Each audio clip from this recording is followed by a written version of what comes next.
श्री राम जय जय राम। श्री राम जय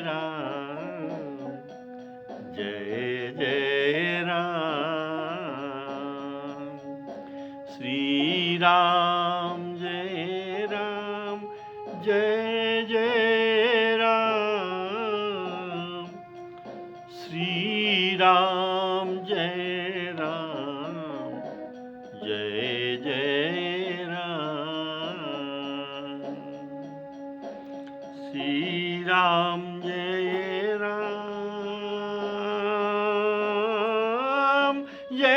जय राम। श्री राम जय जय राम। हमारे आदरणीय श्रोताओं को मेरी तरफ से सादर सप्रेम राम राम कहकर राम कथा को स्वागत करता हूँ। तो प्रेम से बोलिए श्री राम जय जय राम। श्री राम जय जय राम। आप लोग सुन रहे थे उत्तरकांड रामचरितमानस में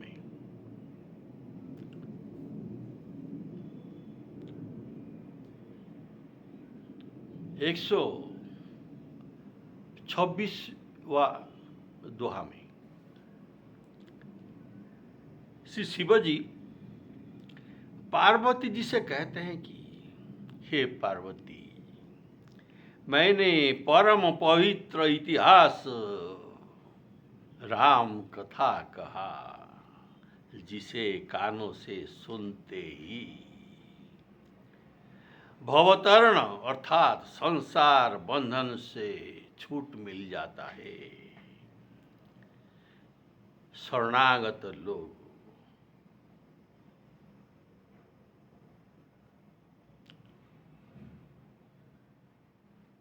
के लिए श्री राम जी कल्प वृक्ष सदृश है। देखिए, कल्प वृक्ष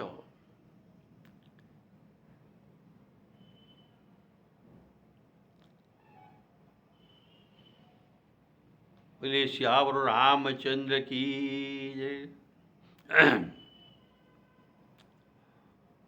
तो ये कहते हैं शंकर भगवान जी, श्री राम जी शरणागत भक्तों के लिए कल्पवृक्ष सदृश है। और जो श्री राम जी के कथामृत को पान करते हैं, ये भव सागर से तर जाते हैं और इनका मन क्रम वचन में सब पाप नष्ट हो जाता है।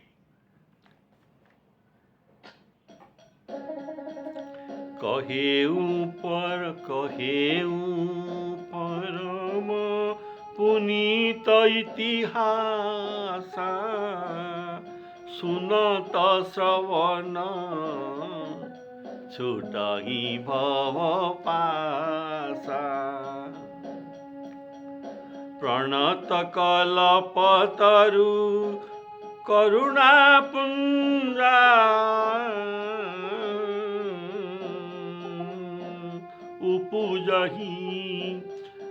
उपजहि प्रीति राम पद कंजा। मन क्रम वचन जनित गजाई, सुनहि जे कथा श्रवण मन लाई। सुनहि जे कथा श्रवण मन लाई। शिवजी पार्वती जी से कहते हैं कि मैं आपको परम पवित्र इतिहास कहा। यह इतिहास इतिहासा कहा। क्या कहा? कहेऊ परम पुनीत इतिहासा। इतिहास एक वचन और इतिहासा बहुवचन। तो ये बहुवचन पहले क्यों? इतिहास तो इतिहास है, इतिहासा अर्थात बहुवचन क्यों प्रयोग किया? इसका भाव है इसमें बहुत कथा वर्णित है। भगवत भगवान के और भागवत भगवान के भक्तों के, ये दोनों के कथा, ये दोनों के इतिहास कथा वर्णित है। इसीलिए सुनिए इतिहासा। जिसे सुनते अर्थात सुनने के पश्चात तत्क्षणात कुछ देर नहीं लगता, इसका फल तुरंत मिलता है। सुनते अर्थात तत्क्षणात मनुष्य भव बंधन से मुक्त हो जाता है, अर्थात मुक्त जीव जैसे हो जाता है। सुनने में देर, सुनने के लिए देर है, हम जाएं और सुने भगवान की कथा, पर बंधन छूटने के लिए देर नहीं लगता। अर्थात रामायण और महाभारत, रामायण और महाभारत ये भारत के इतिहास है, ये भारत के असली इतिहास है। लेकिन इतिहास हिस्ट्री में दूसरा कुछ भारतीय लोगों को पढ़ाया जाता है, लेकिन रामायण और महाभारत ये हमारे असली इतिहास है। इतिहास सत्य होता है, इतिहास सत्य होता है। जैसे हम अभी सत्य मानकर हमारे हिस्ट्री सब पढ़ रहे हैं, इतिहास पढ़ रहे हैं, तो रामायण और महाभारत तो ये इतिहास है, हिस्ट्री। इतिहास इसको तो कहा जाता है, किसको? इतिहास अर्थात इस प्रकार जस, इति युक्त ह युक्त आस, इति युक्त ह युक्त आस, इतिहास हुआ। अर्थात इस प्रकार से था, इसका भाव है इस प्रकार से था। अर्थात भूतकाल में घटित सत्य घटनाएं का विवरणी इतिहास में लिखाया जाता है, इसे इतिहास कहा जाता है। तो आप इतिहास का भाव सुना, तो इतिहास तो इतिहास आप सुन लिया, तो पुराण क्या है? पुराण और इतिहास में प्रभेद क्या है?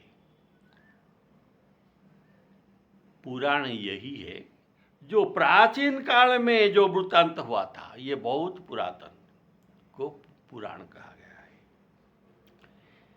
इसका 5 लक्षण होता है। तो पुराण में 5 लक्षण होता है, इसीलिए इसको पुराण कहा गया है। तो 5 लक्षण कौन सा है सुनिए।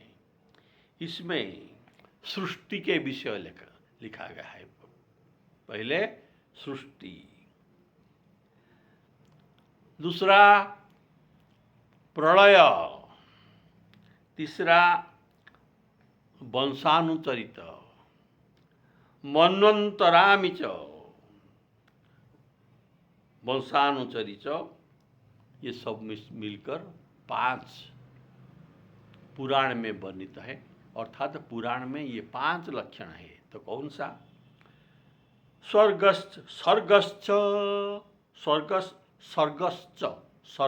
अर्थात सृष्टि,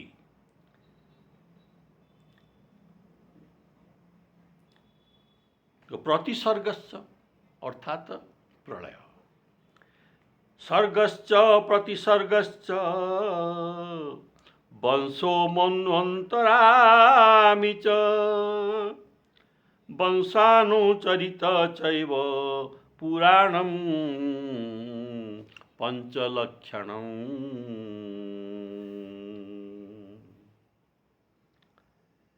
देखिए, विष्णु, मत्स्य, विष्णु पुराण, मत्स्य पुराण, भागवत पुराण इत्यादि विभिन्न अष्टादश पुराण हम सुने हैं, जिनमें 5 लक्षण है और इनमें विभिन्न राजाओं के राजवंश वर्णित है। पुराण में विभिन्न राजाओं के राजवंश वर्णित है। ऋषि, महर्षि और दिव्य पुरुष और भगवान के विभिन्न अवतार का चरित्र वर्णित है। ये सब आख्यान, भूगोल भी वर्णित है, पुराण में भूगोल भी वर्णित है, दर्शन, दार्शनिक तत्व भी वर्णित है, इत्यादि विस्तृत वर्णन पुराणों में मिलता है। ये है पुराण और इतिहास। और अब शंकर भगवान पार्वती जी को कहते हैं, इतिहास तो इतिहास है जो साधारण भाव में पवित्र करता है, ये है पवित्र इतिहास। लेकिन जो भवबंधन से मुक्त कराने का जिनका समर्थ है, जो इतिहास, ये इतिहास है परम पुनीत अर्थात परम पवित्र इतिहास। आपको जो रामायण कथा मैंने सुनाया, ये साधारण कोई चीज नहीं है, ये परम पवित्र इतिहास हो। इससे सुनने पर लोग भवबंधन से मुक्त हो जाते हैं। देखिए, सुनने में देर लगता है, लेकिन ये बड़ा सुविधाजनक चीज है। इससे सुविधा लोगों के लिए और क्या हो सकता है।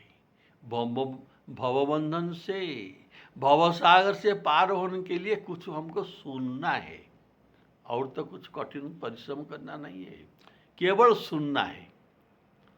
तो ऐसे सुविधा और क्या हो सकता है।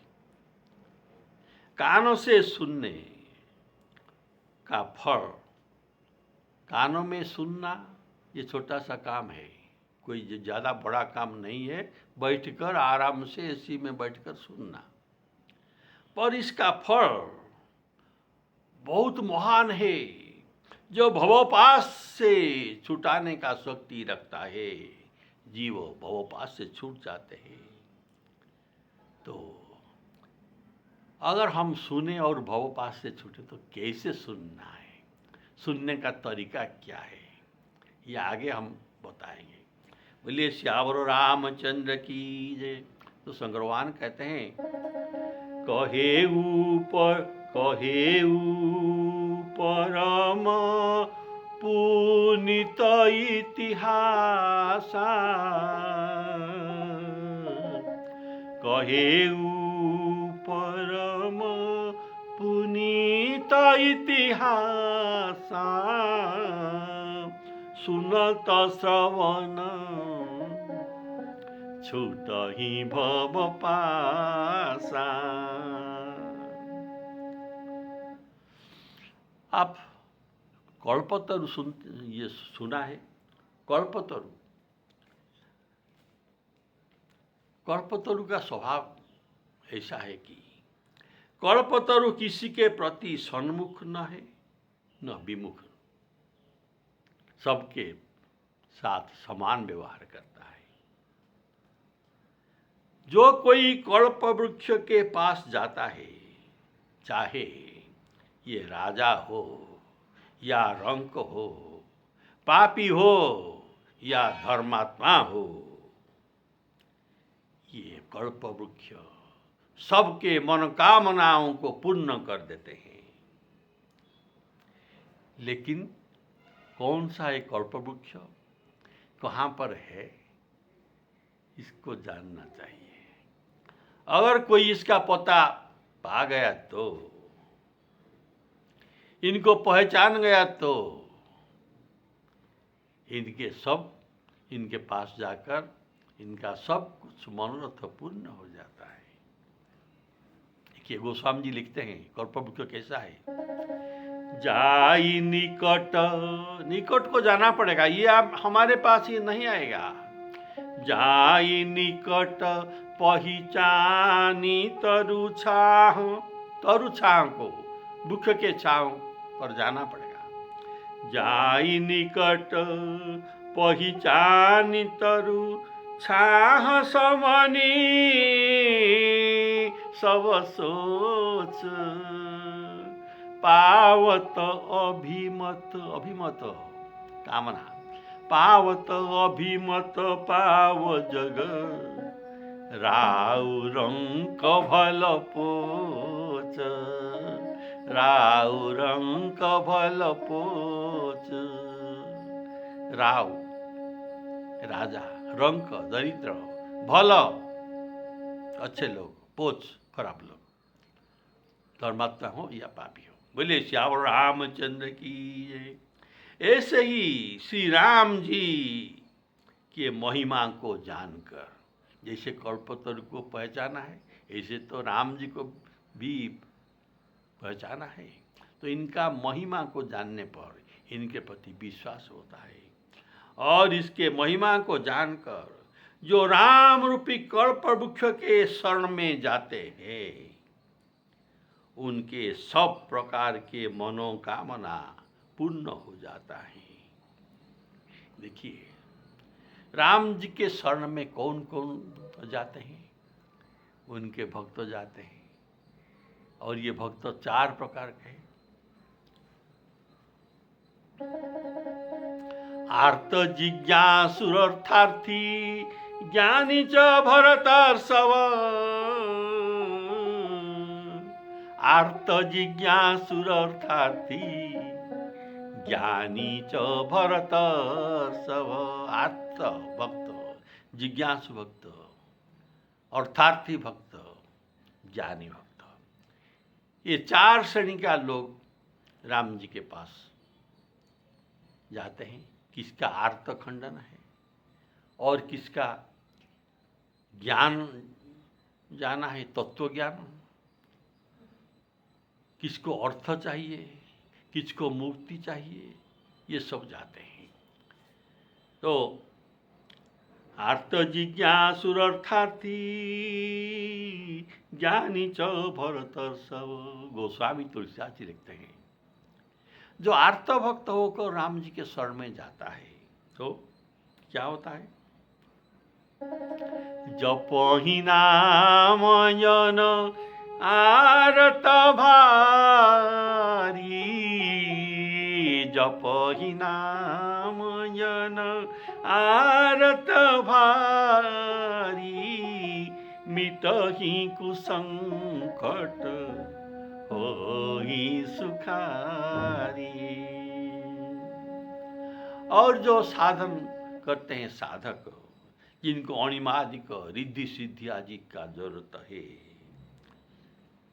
कामना पुण्य चाहिए, अर्थ भी चाहिए, इनको भी मिलता है। साधक नाम जपहि लय लाए, होहि सिद्धि अणिमादिक पाए।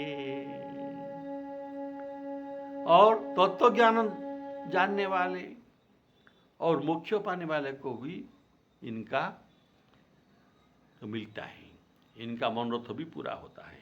जैसे नाम जी हाँ जपी जागहि जोगी, नाम जी हाँ जपी जागहि जोगी, विरति विरंची प्रपंच वियोगी। और ब्रह्म सुख उनको मिलता है। ब्रह्म सुख ही अनुभव ही अनुपा अकथ नामय नाम न रूपा। अर्थात जो राम जी के शरण में जाता है, राम जी जो कल्पवृक्ष है, छाहों में जाता है, अर्थात कल्पवृक्ष के छाह जाना है, अर्थात राम जी के शरण में जाना है। उनके सब कुछ कामनाएं पूर्ण होता है, और कामना पूर्ण होने पर भी ये बात नहीं होता। श्री राम जी इनका जोगक्षेम भी ग्रहण करते हैं। हम अगर कुछ पा गए तो इसका रक्षणावेक्षण कैसे होगा, इसे कहते हैं जोगक्षेमम। तेषां नित्याभियुक्तानां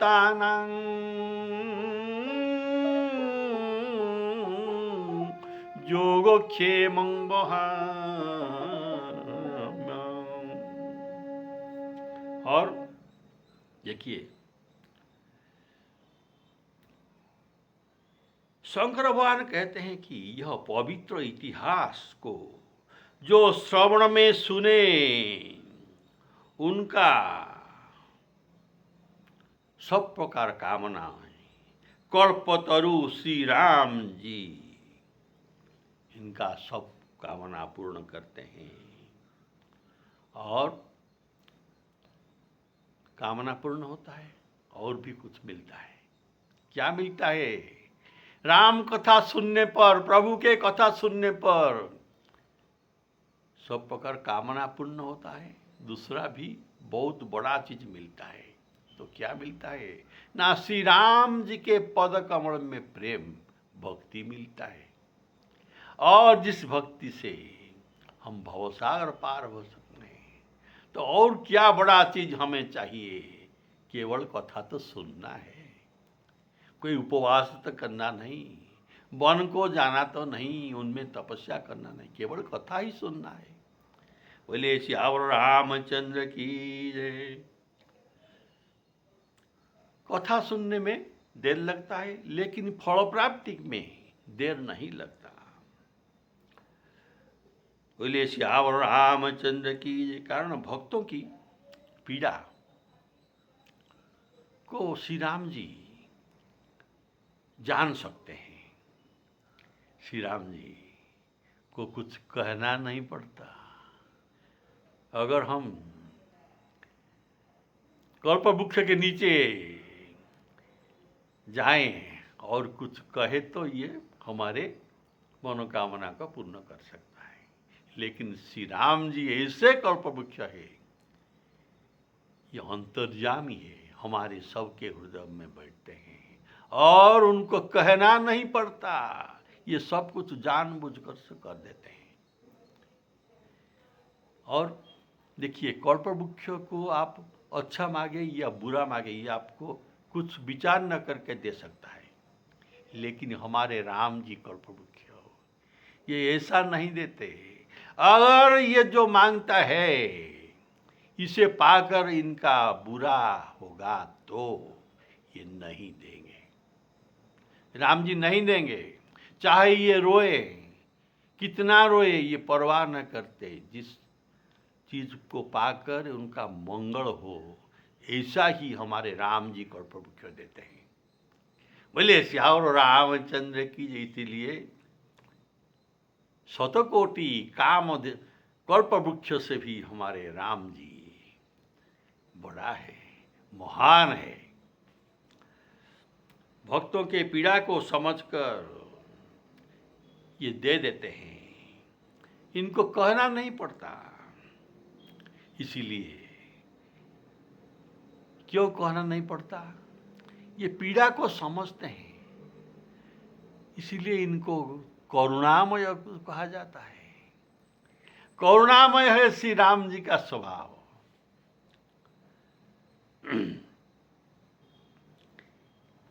ये तुरंत भक्तों के मन के पीड़ा को समझ जाते हैं। ऐसा कहा गया है। करुणामय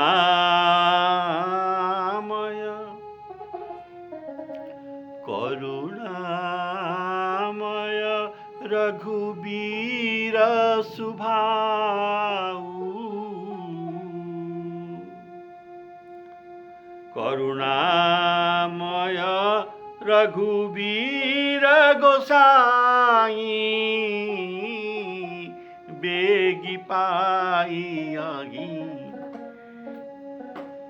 पीर पराई। पीड़ा को ये समझते हैं। और जो राम कथा सुनता है, इनके लिए प्रणत कल्पतरु, शरणागत के लिए जो कल्प वृक्ष के सदृश है, जिनका करुणा, जो करुणा सागर है, इनके पद में प्रीति जन्म होता है राम कथा सुनने पर। प्रणत कल्पतरु करुणा कन्ना, प्रणत कल्पतरु करुणा पुंजा, उपजहि प्रीति राम पद कंजा।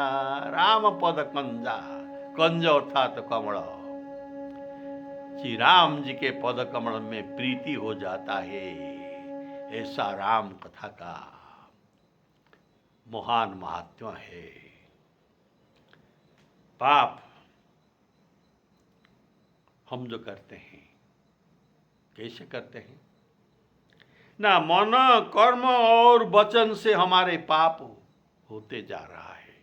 कितना पाप वो मन के द्वारा होता है, वचन के द्वारा होता है और कर्म के द्वारा भी होता है।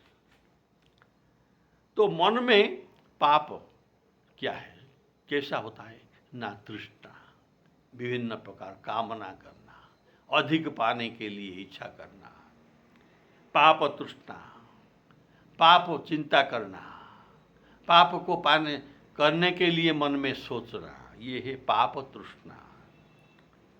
क्रोध भी मन में आता है। क्रोध पाप कर मूल, क्रोध पाप कर मूल। क्रोध, राग, द्वेष आदि के द्वारा कि मन में पाप हो जाता है, तो ये है मानसिक पाप। तो वचन के द्वारा कैसे पाप होता है, निंदा करना, परनिंदा करना। परनिंदा करना कितना बड़ा पाप है जानते हैं? गोस्वामी जी लिखते हैं, परनिंदा सम अघन गरीसा, परनिंदा से और बड़ा पाप नहीं है, ऐसा कहा गया है। परनिंदा करना ये कोई छोटा पाप नहीं है, इससे बड़ा पाप और नहीं है। और किसको कठोर वचन कहना, कठोर वचन कहकर किसका मन को दुखाना, ये सब वचन का पाप है। और कर्म का पाप क्या है? कर्म में चोरी कर्म करना, लंपट कर्म करना, पर स्त्री को हरण करना, पर पीड़ा देना, दूसरों को दुख देना, ये कर्म का पाप है। इनका फिर जितना पाप मन, वचन और कर्म में है, कितना पाप छोटा पाप होता है और कितना बड़ा पाप भी होता है। बड़ा पाप को महापातक और छोटा पाप को उपोपातक रामायण में कहा गया है। जो मन, वचन और कर्म से जिनका जन्म होता है, जे पातक उपोपातक हई, जे पातक उपपात कही करम वचन मन भव कवि कही। ऐसा वर्णित है। ये सब मन वचन और कर्म से जनित पातक और जितना उपपातक भी है, छोटे बड़े सब पाप सब चले जाते हैं जो कथा सुनते हैं। ये पाप नाशक है और भक्ति भी मिलते हैं, अर्थात स्वार्थ और परमार्थ ये दोनों ही राम कथा सुनने पर साधत्य होता है। पर कैसे सुनना है, सुनने का तरीका क्या है? इसका तरीका है मन लगाकर सुनना। ऐसा बैठना और पाप क्षय हो जाना, सब कुछ मिल जाए, ऐसा बात नहीं। मन लगाकर ध्यान से सुनना पड़ेगा। तो यहाँ शंकर भगवान जी पार्वती जी को कहते हैं, मन क्रम वचन जनित अघ जाही। अघ पाप, मन क्रम वचन जनित अघ जाई। जे यह कथा सुनहि मन लाई। जे यह कथा सुनहि मन लाई। देखिए, ये हमारे लिए ये बात नहीं है, ये उपदेश ऐसा नहीं है। बड़े बड़े जीवन मुक्त लोग भी ऐसा करते हैं और निरंतर हरि कथा सुनते हैं। जो जीवन मुक्त ब्रह्म साक्षात्कार करे हैं, किए हैं, जो ब्रह्म सुख को मन में अनुभव करते हैं, वे भी ब्रह्म सुख को छोड़कर राम कथा को सुनते हैं, क्योंकि ब्रह्म सुख से कई गुण अधिक सुख राम कथा में मिलता है। देखिए उदाहरण, जीवन मुक्त ब्रह्म पर चरित सुनहि तजी ध्यान। जीवन मुक्त ब्रह्म पर चरित सुनहि तजी ध्यान। जे हरि कथा न करहि रति तिनके हिया पासान। गोस्वामी जी कहते हैं, ऐसा सुंदर लाभ वाला, सुंदर सुविधा से बहुत कुछ लाभ मिलने वाला हरि भक्ति को छोड़कर जो इसमें कथा में रति नहीं करता, इनके हृदय पाषाण है, पत्थर हृदय है। बोलिए श्यावर रामचंद्र। जे हरि कथा न करहि रति तिनके हिया पाषाण। श्री राम जय राम जय जय राम। देखिए शंकर भगवान जो पार्वती जी को कहते हैं, सुनने वाले के लिए इतना फायदा मिलता है, लेकिन कहने वाले के लिए कुछ भी फायदा कहा नहीं। ये जो कुछ फायदा मिलता है सुनने वालों को मिलता है। बोलिए श्यावर रामचंद्र की। ये देखेंगे भविष्य में अगर कुछ कहने वाला को, वक्ता को अगर मिल जाए तो मिल जाए, नहीं तो शंकर जी का आशीर्वाद सुनने वाले पर, श्रोताओं पर बरसा रहे हैं। इनका आशीर्वाद। श्री सीताराम अर्पणमस्तु।